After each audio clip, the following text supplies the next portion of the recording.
매주 이 시간 세계 종교에 대해 하나하나 배워보고 있는데요. 지난 시간에는 붓다의 깨달음과 가르침을 주제로 이야기 나눠봤죠. 오늘은 불교의 전파 과정과 문화를 주제로 이야기 나눠보겠습니다. 자, 오늘도 교양으로 읽는 세계 종교의 저자 유상태 선생님 나오셨습니다. 선생님 반갑습니다. 네, 안녕하세요. 네, 어서 오세요. 한 주 동안 정말 기다렸습니다. 고맙습니다. 네, 먼저 지난 시간에 나눴던 불교에 대한 이야기 간략히 정리해 주시면 어떨까 싶어요. 네, 불교는 삼라만상을 무상한 것으로 본다고 그때 말씀드렸죠. 네. 이 무상이라는 말은 사물의 모양이 없다는 뜻인데 존재하는 모든 사물에는 고정적인 모습도 없고 실제적인 모양도 없다. 네. 우리가 보고 만지고 느끼는 모든 것은 원래 있던 게 아니라 연기에 의한 작용으로 발생한 거다. 그런 뜻이 됩니다. 네. 예, 그러니까 우주 만물 가운데 영원히 변하지 않는 것이 있다면 그것은 연기의 법칙뿐이고 영원 불멸의 존재라는 것은 없는 것이다. 네. 그러니까 아무 것에도 집착할 필요가 없다. 그걸 깨닫고 집착해서 벗어난 상태, 그게 해탈이라고 말씀을 드렸습니다. 그리고 네. 해탈을 해서 들어가는 단계 또는 경지, 그게 바로 열반이다. 그런 말씀을 드렸습니다. 네, 결국 그 집착에서 벗어나는 게 고통과 번뇌에서 벗어나는 것이고, 네, 그것이 곧 해탈의 상태라는 네네, 거죠. 그렇습니다. 네, 오늘은 불교의 전파 과정과 문화에 대해 이야기를 나눠볼까 하는데요. 불교는 인도에서 시작이 됐습니다. 그런데 주로 동쪽으로 전파가 돼서 동남아시아와 동북아시아 대부분의 나라에 큰 영향을 끼치게 되고요. 예. 그런데 여기서 딱 궁금증이 드는 게요. 불교가 주로 동쪽으로 전파된 이유는 무엇인가요? 네. 부처님의 가르침이 부처님 당시에는 이제 그 인도 안에 머물러 있었죠. 주로 겐지스강 유역에서 부처님께서 가르치셨는데 네. 40년 넘게 가르치셨지만 인도 밖으로 나간 것 같지는 않아요. 예. 언제 이 부처님의 가르침이 인도를 넘어서 전 세계로 전파되기 시작했느냐면은 그 서기전 이제 3세기에 네. 아소카 왕이라고 우리가 너무 잘 알려져 있죠. 이 아소카 왕이 대규모로 포교사들을 파견하게 됩니다. 네. 그때 비로소 불교가 인도 바깥으로 크게 전파되기 시작해요. 근데 그때 일부러 동쪽으로 간 거는 아니에요. 명백히 일부러 서방은 안 되겠다, 동쪽으로 가자라고 한 것은 아닙니다. 왜냐하면 서방의 그리스까지 포교사를 파송하거든요. 그리스까지 갑니다. 보냈군요. 그리스까지 네. 보내요. 그러니까 그때 보냈을 때는 전 세계로 그야말로 사방으로 선교사를 파송을 했는데 왜 서방에는 불교가 정착하지 못했을까? 그게 이제 문제죠. 제 생각에 그거는 우리가 추측을 할 수밖에 없을 것 같습니다. 경전에는 나오지 않는 것 같아요. 물론 네. 제가 경전 다 읽을 수도 없고 극히 적은 경전만 봤습니다만은 일단 제가 본 경전 중에서는 나오지 않는 것 같고 모르죠. 어딘가 있을지 모르지만은 추측을 한다면은 저는 이렇게 생각을 합니다. 네. 서양에는 인격신 중심의 종교 체계가 강력하게 구축돼 있어요. 네. 그런데 불교는 인격신에 대해서 별로 말하지를 않아요. 네, 막 누군가를 믿는 게 아니잖아요. 네네. 그러면 인격신을 소중하게 여기는 서양 사람들에게 불교는 좀 이상하게 생각될 수도 있을 거예요. 생소하게 생각되고 저게 도대체 뭐야? 저게 종교야? 뭐야? 이렇게 생각할 수 있을 겁니다. 네. 종교라기보다는 저거는 철학인가 보다. 이렇게 인식됐을 가능성이 있어요. 그러니까 지금도 많은 서양 사람들이 불교는 철학이라고 생각을 합니다. 네. 자, 그래서 서양 사람들에게는 종교적으로 뭐라 그럴까요? 요즘 말로 좀 코드가 안 맞는다 그럴까요? 많이 생소했다. 네, 그렇게 볼 수 있지 않을까 하는 생각이 들고 네. 반면에 동양에서는 인격신이 있지만 인격신은 종교적으로 그렇게 중요하지 않습니다. 오히려 동양에서는. 왜냐하면 궁극 존재가 아니거든요. 네. 동양에서의 인격신이라고 하는 것은 불완전한 존재고 어떤 면에서는 하위 개념이에요. 인격신보다 그 위에 있는 어떤 궁극의 존재, 궁극의 질서에 동양종교는 결국은 관심을 가졌어요. 네. 그래서 유교에서도 신은 있죠. 뭐 옥황상제라든지 뭐 이런 그 신에 관심을 갖기보다는 그 신을 넘어서서 그 모든 것을 있게 하고 다스리는 어떤 궁극의 질서 또는 존재. 그러니까 만물의 근원으로서의 이 또는 기 이런 데 관심을 갖는 거죠. 네. 도교에서도 뭐 신선도 말하고 그래요. 신적 존재. 그러나 도교에서 말하는 궁극적으로 중요한 것, 그건 바로 도죠. 네. 자, 바로 이런 겁니다. 이게 바로 저는 불교하고 잘 맞았다고 봐요. 불교에도 나중에는 신이 있어요. 나중에는 원래는 그 신적 존재를 부처님은 부정하지만 네. 그러나 불교에서 말하는 궁극이 뭐냐? 결국은 불교가 말하는 궁극의 세계는 공이거든요. 네. 궁극의 어떤 세계는 공이고 그 세계라는 말도 좀 모순이 있습니다만 어떤 궁극적인 것은 공이요. 그다음에 어떤 궁극의 어떤 그 법칙 그것은 연기법이죠. 자, 네. 이게 바로 동양의 이나 기나 혹은 도의 가르침에 익숙한 사람들에게는 잘 맞았던 것이 아닌가. 그래서 불교가 동양으로 빠르게 전파되지 않았을까 그렇게 추측을 해봅니다. 그렇군요. 이렇게 불교의 전파로 인해서 아시아 지역에는 각종 사찰도 생기고요. 다양한 문화를 만들어냈는데요. 주로 어떤 나라들의 영향을 많이 주었나요? 네. 불교가 이제 주로 동쪽으로 많이 전파가 되고 또 이제 북쪽으로 뭐 히말라야 산맥을 넘어서 가기도 하지요. 네. 그런데 동남아시아 쪽으로는 주로 소승불교가 갑니다. 그리고 대승불교가 동북아시아로 가죠. 히말라야 산도 넘고 그래서 티베트로도 가고 중국도 가고 몽골도 가고 우리나라도 오고 그다음에 또 우리나라를 거쳐서 일본까지 이렇게 네. 가게 되는데 어떤 면에서는 불교의 영향을 가장 크게 받은 나라는 티베트라고 해야 되지 않나. 그렇게 저는 봅니다. 아, 그래요? 네, 이미 중국과 한국과 일본은 불교뿐만 아니라 유교라든지 도교라든지 이런 그 종교들과 함께 어울려서 아주 네. 다양한 문화를 이루어내는 데 반해서 티베트에는 온전히 그 불교가 이제 엄청난 영향을 끼치게 되죠. 네. 티베트는 오히려 중국이라든지 우리나라에 비해서 들어가는 건 늦게 들어가요. 불교가 전파되는 거는 7세기에서 10세기경에 전파되었다고 하거든요. 네. 그러나 전파된 다음에는 온전히 그 나라 전체의 중심 문화를 이루게 됩니다. 예.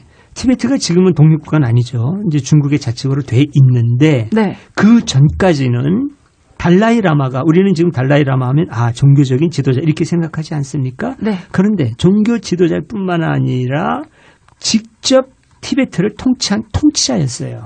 달라이 라마가 네. 그러니까 온전히 정치, 종교 모든 것을 묶어서 불교가 나라 전체를 지배했다 이렇게 볼 수 있는 것이죠. 그렇군요. 예, 그러면서도 또 이제 그 놀라운 것은 그렇게 이제 정치, 종교 이런 게 다 하나로 이렇게 묶게 되면은 종교성은 떨어질 수가 있고 그다음에 어떤 세속으로 타락하기 쉬운데 달라이 라마는 그렇지가 않아요. 오히려 세계적으로 이렇게 존경을 받고 네. 뭐 노벨 평화상도 받았지 않습니까? 맞아요. 달라이 네. 라마가 그렇습니다. 이게 이제 티베트 불교가 뭐라 그럴까요? 그 불교의 전파로 인해서 가장 많이 변모된 그런 나라라고 볼 수 있겠습니다. 그렇군요. 지금 말씀해 주신 것처럼 특히 티베트 불교는 다른 나라의 불교와 비교해서 굉장히 눈에 띄는 특징들을 가지고 있는데요. 이 티베트 불교에는 어떤 특징들이 있는지 좀 설명을 부탁드립니다. 예. 티베트는 이제 그 7세기에서 10세기경에 불교가 이제 전해지게 됩니다. 이제 조금 늦게 다른 나라보다 늦게 들어가게 되죠. 아마 네. 그 지형적인 영향도 있는 것 같아요. 자, 근데 토착 종교하고 결합을 하면서 대승불교지만 티베트만의 아주 독특한 성격을 갖게 돼요. 네. 우선은 그 미르이적인 성격이 있습니다. 미르이적인 성격. 이 미르이라는 말이 무슨 말이냐면 네. 밀 하면 이게 비밀이라는 뜻이고 의라고 하는 것은 의식이라는 거거든요. 그러니까 비밀의 의식을 행하는 그런 불교가 된 거예요. 네. 근데 이 비밀의 의식이라는 말 자체가 암시하는 것처럼 여기에는 그 신도들이 보편적으로 참여하는 것이 아니라 소수 엘리트 집단의 승려들만이 은밀히 참여하는 의식이에요. 예. 그래서 이런 그 미리 종교는 서양에도 많이 있었거든요. 네. 예. 그리스라든지 이집트라든지 이런 데도 그 미리 종교가 있었어요. 네. 예. 그래서 어떤 이렇게 성찬식도 하고 거룩하게 음식을 나눈다는 거죠. 거룩하게 음식을 나누고 또 죽음과 부활을 상징하는 독특한 의식도 행하고. 자, 그런데 이제 대중에게 공개하기 어려운 게 상당히 어려운 의식의 의미도 있지만 여기에는 어떤 종교적인 춤도 때로는 들어가고 때로는 성행위가 동반되기도 해요. 그러니까 이런 것들이 네. 초신자가 감당할 수 없는 것들이죠. 그래서 이런 미리적인 성격이 이제 있고, 그러나 여기에서 이제 성행위가 동반된다는 것은 서양의 미리 종교 전통을 이야기하는 겁니다. 티베트 불교가 그렇다는 것이 아니고요. 네, 델승불교라고 했는데 네네. 소수 엘리트만이 참여하는 비밀 의식이라는 게 좀 고순적으로 다가오는데요. 그렇죠. 그러니까 미리에만 비밀의 의식을 할 때만 그런 거고, 네. 그러나 대중을 위해서 대중을 미리에 초대하지는 않지만 대중을 구제하는 일들은 많이 하죠. 예를 들자면은 우리가 잘 아는 티베트 사자에서 있지 않습니까? 그게 바로 죽은 자가 49일 동안 이제 뭐라 그럴까요? 이 죽음계에 머문다 그러죠.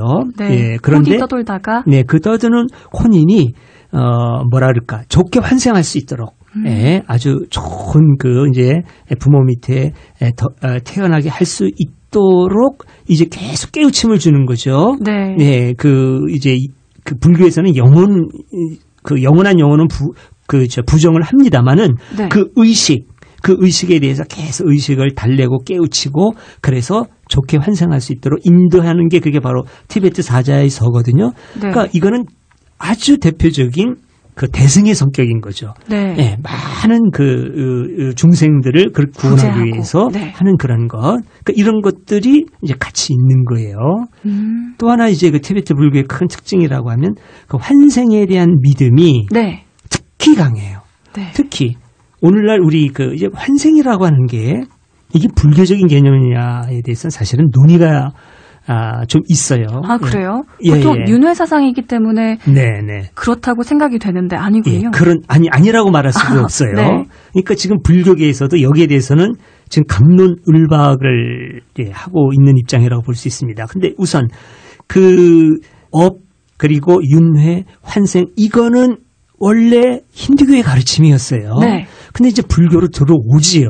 네. 근데 불교에서도 많은 사람이 환생에 관심을 갖고 그다음에 윤회에 관심을 갖지만 불교 가르침의 중심은 연기예요. 네. 이 연기에 의해서 윤회도 말하고 환생도 말하는 건데 그러니까 어떤 사람은 윤회와 환생은 이거는 뭐라 그럴까요? 이건 지나친 것이다. 부처님의 가르침에서 이건 엇나간 거다라고 주장하는 사람도 있어요. 그리고 그렇지 않다. 윤회와 환생도 이제 불교의 가르침이다. 이렇게 주장하는 설도 있는데 우리나라에서 한참 이걸로 막 그냥 갑론을박하다가 요즘에는 좀 뜸해졌어요. 그래서 서로 좀 너무 관점이 그냥 뚜렷하니까 잘 안 부딪히려고 하는 듯한 느낌도 좀 있는 것 같습니다. 근데 티베트에는 환생에 대한 믿음이 굉장히 강해요. 그렇군요. 예, 그래서 달라이 라마 이분은 틀림없이 환생했다는 거죠. 이분은 전에도 라마였고 그 전에도 라마였어요. 라마는 스승이라는 뜻이거든요. 예, 스승이었어요. 예, 그 라마가 계속해서 환생을 해서 지금 이렇게 달라이 라마로 14번째 환생을 해서 지금 우리의 지도자로 있다. 이런 믿음을 티베트에서는 갖고 있습니다. 이 티베트 불교를 주제로 한 영화 감독님이 우리 둥둥에 출연해서 말씀해 주신 적도 있는데 그래요? 다시 만나도 우리였나요? 그 영화에서 이 동자승으로 환생을 해서 이제 그런 이야기였거든요. 되게 와닿네요. 예, 그렇습니다. 네, 다시 이야기로 돌아가서 최근에는 이 서양에도 불교가 많이 전해지고 있는 것으로 알고 있어요. 오늘날 서양에서 이 불교가 어떻게 받아들여지고 있는지도 궁금하네요. 네, 서양에는 오랫동안 인격신이 지배했다는 얘기를 제가 이제 그동안에 여러 번 말씀드렸던 것 같아요. 네. 특히 지난 2000년 동안엔 인격신 중에서도 유일한 인격신이 지배했던 시기예요. 자, 그런데 이제 과학이 막 발달하고 그러기 전에는 별 문제가 없었는데 네. 르네상스와 종교개혁을 거치면서 이 유일 인격신 사상이 거센 도전을 받게 됩니다. 네. 그리고 19세기 이후로는 빠르게 교회가 쇠락해 가요. 그래서 지금 많은 서양 사람들에게 기독교는 더 이상 종교가 아니라 문화가 돼버렸어요.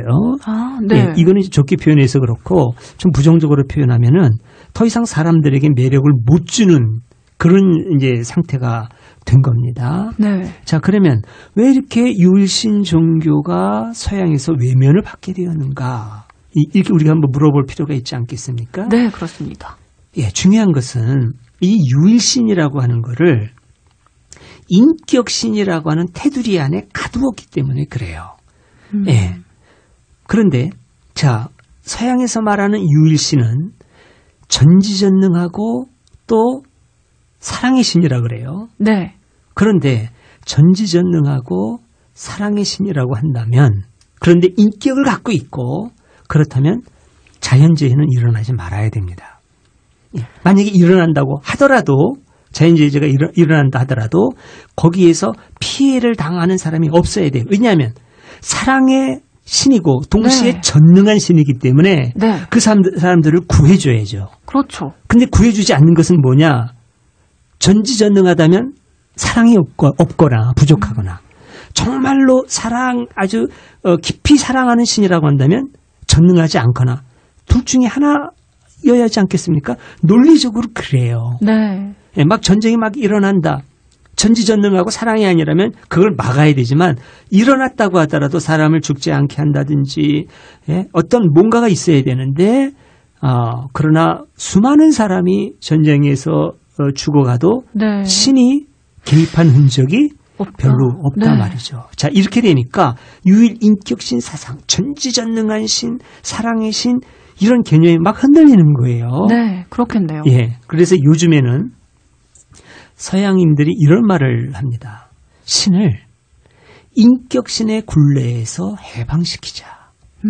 그래서 이런 말을 해요. 네. 우리가 지금까지는 Who is God? 하나님은 누구냐라고만 물어왔다. 근데 이제는 물음을 바꾸어 보자. What is God? 하나님은 무엇이냐? 사람에게 예. 인격으로만 보지 네. 말자. 그렇죠. 네. 인격을 초월한 신일 수도 있지 않느냐? 네. 왜 꼭 신을 인격신이라고만 생각하느냐?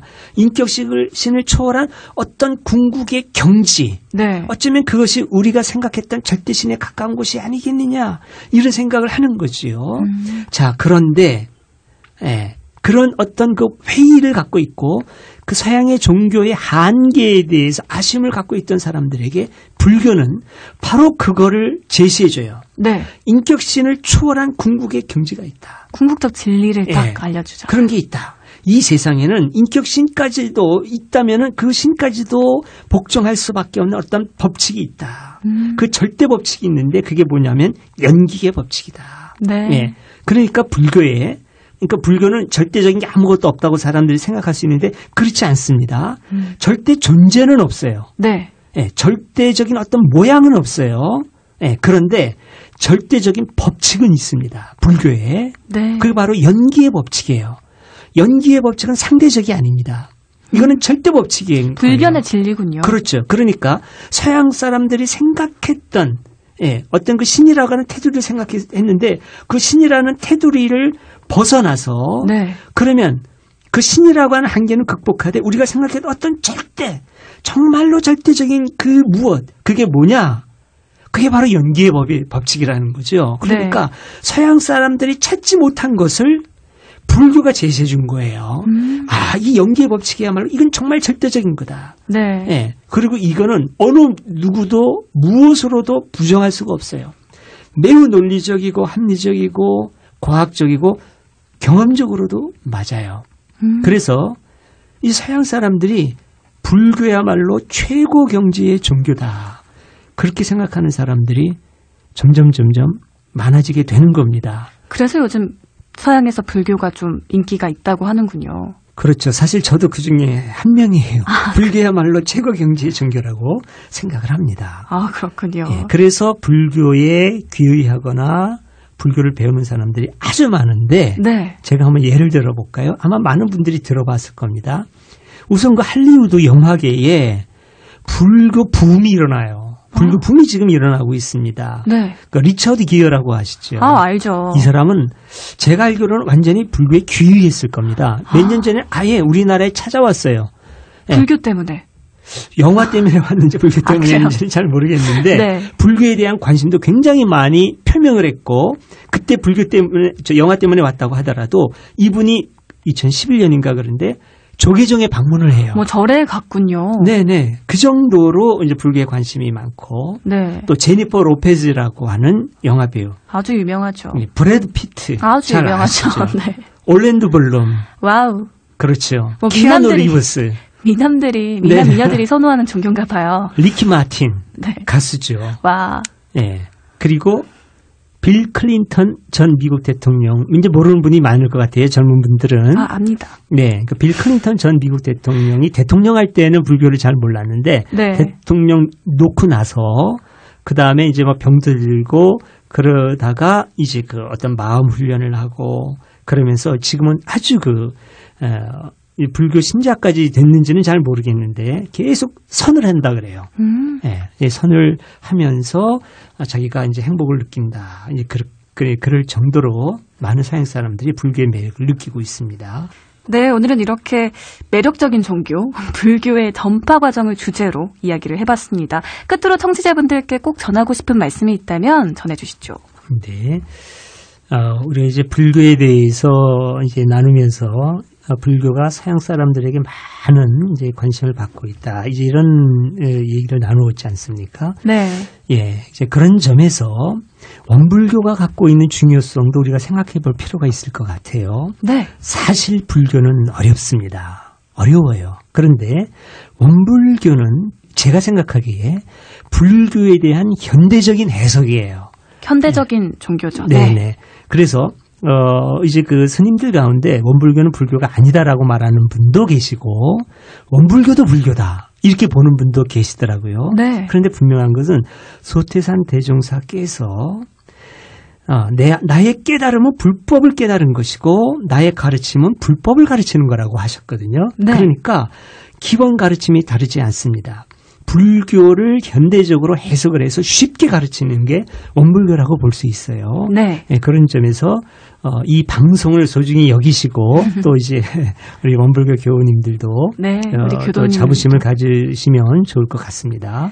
네, 맞아요. 우리 원불교를 흔히 불교의 시대화, 생활화, 대중화를 표방한 종교라고 하잖아요.